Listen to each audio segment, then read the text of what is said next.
Un altre dels cims, en aquest cas 1.127 metres, però pràcticament seguint la mateixa línia, la ruta dels Cogullons que hem fet des de la zona de Rojals, que us hem comentat abans. És el segon dels cims i és un cim, un punt geodèsic aixecat sobre el terra que es diu la Mola dels Quatre Termes.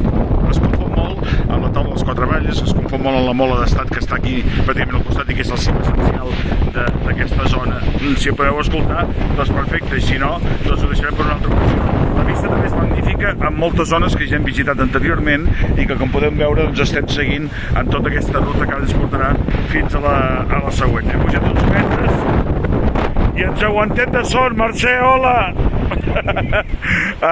Està difícil parlar, però en definitiva és un testimoni d'aquesta ruta tan preciosa que estem fent en el dia d'avui i que val la pena recomanar-vos per la zona de Montblanc i Vimbodí i Poblet.